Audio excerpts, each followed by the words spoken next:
নমস্কার বন্ধুরা, সুপ্রিয়া রান্নাঘরে আবার একটা নতুন পর্বে তোমাদের সকলকে স্বাগত। বন্ধুরা, আজকে কমলা লেবু দিয়ে নয়, কমলা লেবুর খোসা দিয়ে আমি কিভাবে কেক বানানো হয় সেই রেসিপিটা তোমাদের সাথে শেয়ার করব। আর এই কমলা লেবুর খোসার কেকের এত সুন্দর কালার আসে আর এতটাই খেতে টেস্টি হয় যে একবার এইভাবে বানিয়ে খেলে কোনো দিন ভুলেও কমলা লেবুর খোসা ফেলে দেওয়ার কথা ভাববে না। তাহলে চলো বন্ধুরা, দেখে নেওয়া যাক আজকের এই কেকটা কিভাবে বানানো হয়। কমলা লেবুর খোসা দিয়ে কেক বানানোর জন্য সবার প্রথমে একটা বাটি মাপ করে একটা পাত্রের মধ্যে নিয়ে নিচ্ছি 1.5 বাটি পরিমাণ ময়দা। এবার ওই বাটিরই মাপ করে নিয়ে নেব 1 বাটি পরিমাণ গুঁড়ো করা চিনি। এবার এর মধ্যে দিয়ে দেব ভর্তি করে 2 চা চামচ গুঁড়ো দুধ। গুঁড়ো দুধটা একদমই অপশনাল, গুঁড়ো দুধটা না দিলেও খেতে ভালো লাগবে, তবে গুঁড়ো দুধ দিলে পরে টেস্টটা একটু বেশি ভালো আসে। এবার দিয়ে দেব 1 চা চামচ বেকিং পাউডার, ওই চামচের মাপ করে দিয়ে দিচ্ছি 1/2 চা চামচ বেকিং সোডা। এবার এই সমস্ত শুকনো উপকরণগুলো প্রথমে হাত দিয়ে খুব ভালোভাবে মিশিয়ে নিচ্ছি। শুকনো উপকরণগুলো প্রথমে ভালোভাবে হাত দিয়ে মিশিয়ে একটা সাইডে এটাকে সরিয়ে রাখলাম। এদিকে আমি একটা কমলা লেবু নিয়েছি, এবার এই কমলা লেবুর খোসাটাকে ছাড়িয়ে নেব। বন্ধুরা, আশা করি তোমরা অনেকেই কমলা লেবু দিয়ে কেক বানিয়ে খেয়েছো, কিন্তু কমলা লেবুর খোসা ফেলে না দিয়ে আমার মতো করে এইভাবে একবার কেক বানিয়ে খেয়ে দেখো। একবার খেলে পরে এর স্বাদ সারা জীবন মুখে লেগে থাকবে আর কোনো দিন ভুলেও কমলা লেবুর খোসা ফেলে দেওয়ার কথা ভাববে না। কমলা লেবুর খোসাটা ছাড়িয়ে নেওয়া হয়ে গেছে। এবার এই কমলা লেবুটা একটা সাইডে সরিয়ে রাখবো।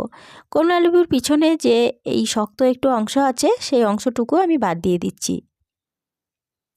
এবার এই কমলা লেবুর খোসাটাকে ছোট ছোট করে টুকরো করে নিচ্ছি।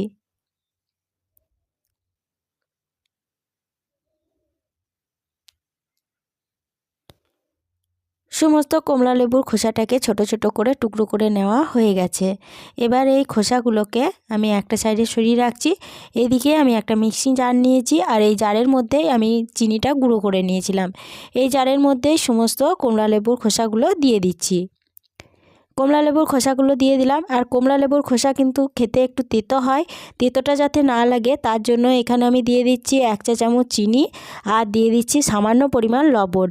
এতে কিন্তু কমলা লেবুর খোসাটা একদম তিতো থাকবে না, তিতো ভাবটা চলে যাবে। মিক্সিং জারে ঢাকনাটা বন্ধ করে কমলা লেবুর খোসাটা বেটে নেওয়া হয়ে গেছে। এবার এই কমলা লেবুর খোসা বাটাটা একটা বাটির মধ্যে ঢেলে রাখছি।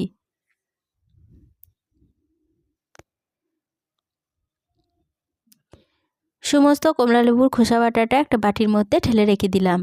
এবার এই বাটিটা একটা সাইডে সরিয়ে রাখছি। এবার এই মিক্সিং জারের মধ্যে দিয়ে দেব 1/2 কাপ পরিমাণ জল।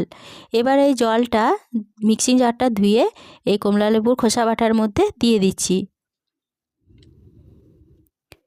সমস্ত জলটা দিয়ে দিলাম। এবার এই জলের সাথে কমলা লেবুর খোসা বাটাটাকে ভালোভাবে গুলে নিচ্ছি। খুব ভালোভাবে গুলে নেওয়া হয়ে গেছে। এবার এটা একটা সাইডে সরিয়ে রাখছি। এদিকে আমি ময়দাটা নিয়ে নিলাম। এবার এর মধ্যে দিয়ে দিচ্ছি ওই বাটির মাপ করে 1/2 বাটি পরিমাণ সাদা তেল। এবার যে আমি খোসা বাটাটা বেটে রেখেছিলাম সেটা নিয়ে নিলাম আর নিয়েছি একটা ছাঁকনি। এবার এই ছাঁকনির মধ্যে সমস্ত খোসা বাটাটা দিয়ে দিলাম। খোসা বাটাটা দিয়ে দেওয়ার পরে আমি এবার এইভাবে আমি খোসাটাকে হাতের মধ্যে নাড়িয়ে নিচ্ছি, যাতে কমলা লেবুর খোসার মধ্যে যে জলটা আছে সেটা ভালোভাবে এই ময়দার মধ্যে পড়ে যায়।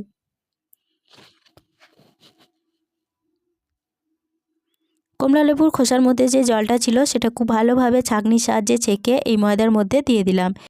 এবার খোসা বাটাটা একটা সাইডে সরিয়ে রেখে এই তেল ও জলটা ভালোভাবে এর সাথে মিশিয়ে নিচ্ছি।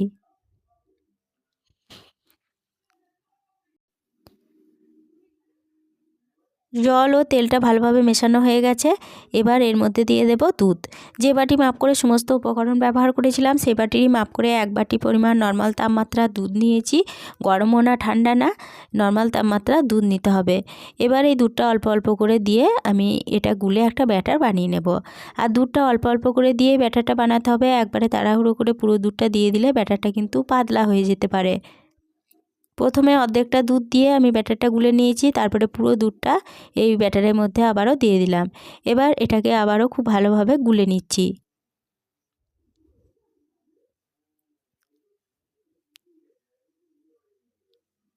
পুরো দুধটা দিয়ে ব্যাটারটা বানিয়ে নিলাম। আর ব্যাটারটা কীরকম ঘনত্বের হয়েছে তোমাদেরকে দেখিয়ে দিচ্ছি, দেখো ঠিক এরকম ঘনত্ব রেখে ব্যাটারটা বানাতে হবে। এবার এই ব্যাটারটার মধ্যে দিয়ে দেব কিছুটা ড্রাই ফ্রুট। এখানে নিয়েছি আমি কিছুটা কাজু কুচি, আমন্ড কুচি, কিশমিশ কুচি আর আমসত্ত্ব কুচি। এখানে আমি আমার পছন্দ মতো ড্রাই ফ্রুটগুলো ব্যবহার করেছি, তবে তোমাদের পছন্দ মতো ড্রাই ফ্রুট ব্যবহার করতে পারো। এবার এর মধ্যে দিয়ে দিলাম হাফ চা চামচ ময়দা। ড্রাই ফ্রুটগুলো ময়দার সাথে খুব ভালোভাবে মিশিয়ে নিয়ে এই ব্যাটারের মধ্যে দিয়ে দিলাম। এবার এই ব্যাটারের সাথে ড্রাই ফ্রুটগুলো ভালোভাবে মিশিয়ে নিচ্ছি। কেকের ব্যাটারের মধ্যে ড্রাই ফ্রুট ব্যবহার করার সময় যদি অল্প ময়দা মিশিয়ে ড্রাই ফ্রুটগুলো ব্যাটারের মধ্যে ব্যবহার করা হয়, তাহলে পরে ড্রাই ফ্রুটগুলো ব্যাটারের তলাতে চলে যাবে না, সব জায়গায় সমানভাবে ছড়িয়ে থাকবে ড্রাই ফ্রুটগুলো। এবার যে পাত্রে কেকটা বানাবো সেই পাত্রটা নিয়ে নিলাম আর পাত্রের মধ্যে সামান্য তেল ভালোভাবে চারপাশটা মাখিয়ে নিলাম। এরপরে নিয়েছি একটা সাদা কাগজ, সাদা কাগজটা ভালোভাবে তেল মাখিয়ে নিয়েছি।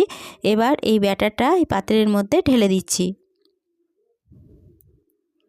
ব্যাটারটা ঢেলে দেওয়ার পরে এইভাবে একটু ঠুকে দিচ্ছি, যদি অতিরিক্ত হাওয়া থেকে থাকে তাহলে পরে সেটা বেরিয়ে যাবে। এদিকে গ্যাসের ওভেনে একটা পাত্রে আমি লবণ বসিয়ে রেখে দিয়েছিলাম। এবার গ্যাসটা অন করে দিলাম। অন করে দেওয়ার পরে একটা স্ট্যান্ড বসিয়ে দিলাম। স্ট্যান্ডটা বসিয়ে দেওয়ার পরে এই লবণ পাত্রে একটা ঢাকা দিয়ে দিচ্ছি। ঢাকা দিয়ে গ্যাসের ফ্লেমটা হাইতে রেখে লবণ পাত্রটা 5 মিনিট মতো ভালোভাবে গরম করে নিচ্ছি। লবণ পাত্রটা 5 মিনিট মতো গরম করে নেওয়ার পরে ঢাকাটা খুলে নিয়ে ব্যাটারের বাটিটা খুব সাবধানে স্ট্যান্ডের মধ্যে বসিয়ে দিলাম। এবার এর মধ্যে আবারও একটা ঢাকা দিয়ে দিচ্ছি। ঢাকা দিয়ে গ্যাসের ফ্লেমটা একদম লোতে রেখে এটাকে বেশ কিছুক্ষণ সময় ধরে রেখে দেব। 20 মিনিট মতো ঢাকা দিয়ে রেখে দিয়েছিলাম। 20 মিনিট পর ফিরে এসে ঢাকাটা খুলে নিলাম আর কালারটা দেখো কত সুন্দর এসেছে। এবার এর মধ্যে ওপর থেকে কিছুটা ড্রাই ফ্রুট দিয়ে দিচ্ছি। আর এই ড্রাই ফ্রুটটা কিন্তু একদমই অপশনাল, আমি শুধুমাত্র দেখতে সৌন্দর্যের জন্য ব্যবহার করলাম। এবার আবারও ঢাকা দিয়ে বেশ কিছুক্ষণ রেখে দিচ্ছি। আবারও ঢাকা দিয়ে 20 মিনিট মতো রেখে দিয়েছিলাম। 20 মিনিট পর ফিরে এসে ঢাকাটা খুলে নিয়ে একটা কাঠির সাহায্যে চেক করে নিচ্ছি যে কেকটা ঠিকঠাক হয়েছে কি না। ব্যাটারটা কাঠির গায়ে একটুকুও লাগেনি, মানে কেকটা একদম ঠিকঠাক হয়ে গেছে। আর কেকটা মোট বানাতে সময় লেগেছে 40 মিনিট। এবার লবণ পাত্র থেকে কেকের বাটিটা নামিয়ে নিলাম। আর কেকটা দেখো কত সুন্দর কালার এসেছে, আশা করি দেখেই বুঝতে পারছো। এবার কেকটা আমি এই পাত্র থেকে বের করে নিলাম। বের করে নেওয়ার পরে পিছনে যে কাগজটা আছে সেটা ছাড়িয়ে নিচ্ছি। এবার এই কেকটা সোজা করে দেখাচ্ছি, দেখো কতটা স্পঞ্জি হয়েছে কেকটা। আর কেকের কালারটা দেখো কত সুন্দর এসেছে। আশা করি এই কেকের রেসিপিটা তোমাদের ভালো লেগেছে। যদি ভালো লেগে থাকে ছোট্ট একটা লাইক দিয়ে এরকম নতুন নতুন রেসিপি পেতে প্লিজ আমার চ্যানেলটা সাবস্ক্রাইব করে আমার পাশে থেকো। সকলের সাথে শেয়ার করে দিতে ভুলো না প্লিজ। আজকের কেকের রেসিপিটা কীরকম লাগলো কমেন্ট করে জানাতে ভুলো না। আজকে এই পর্যন্তই ছিল, ফিরে আসবো আবার নতুন কোনো রেসিপি নিয়ে।